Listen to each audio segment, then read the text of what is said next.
warahmatullahi wabarakatuh.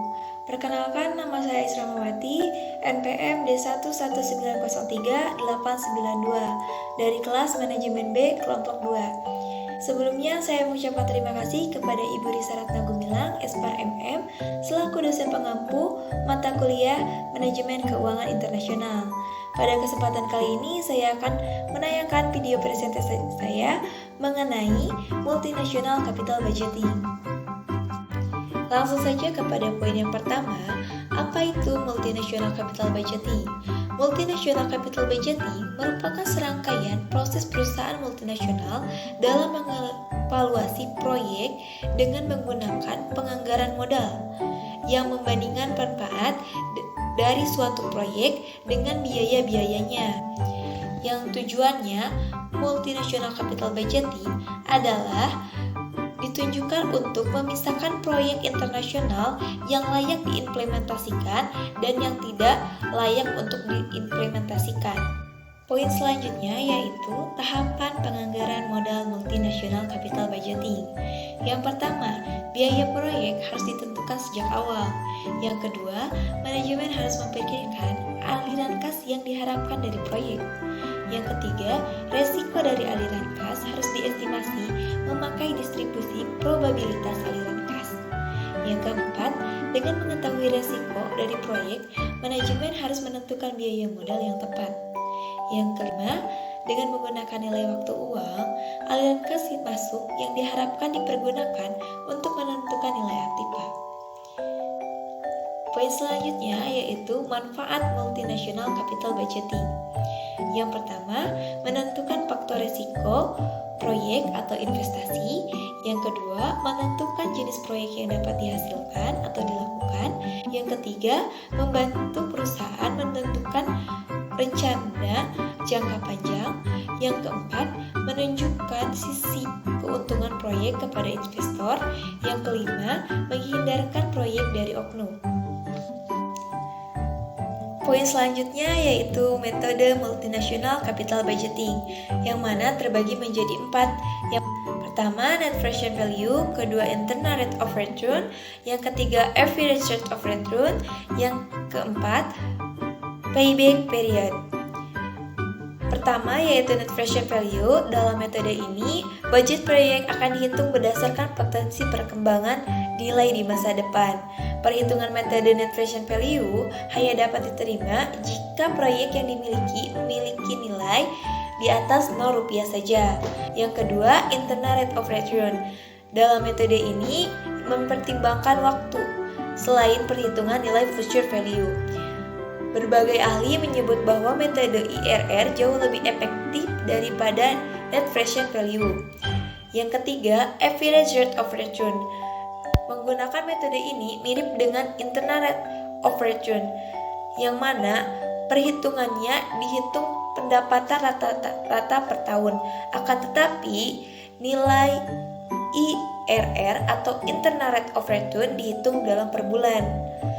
Yang keempat, Payback Period, yaitu metode capital budgeting berdasarkan waktu pengembalian dananya.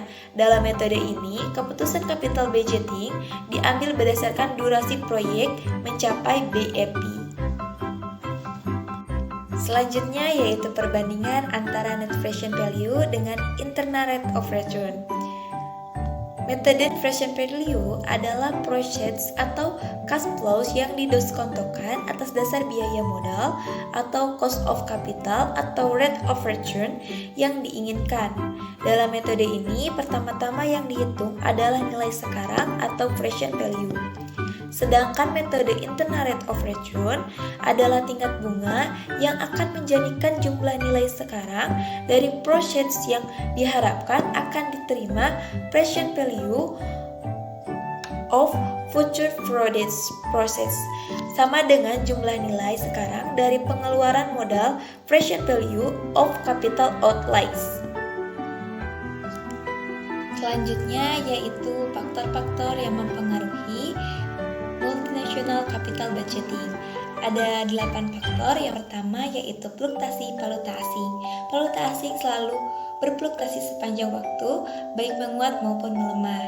Yang kedua yaitu inflasi, merupakan suatu keadaan menaiknya harga barang secara umum terus-menerus. Yang ketiga yaitu struktur penganggaran.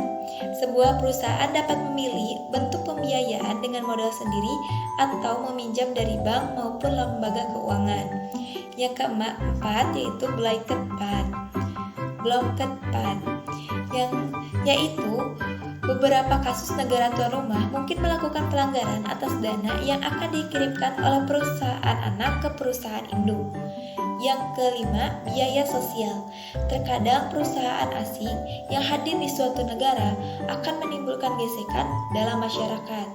Jadi, oleh karena itu, suatu proyek perlu memasukkan biaya sosial dalam perhitungan pengeluaran operasional normal. Yang keenam, nasionalisasi.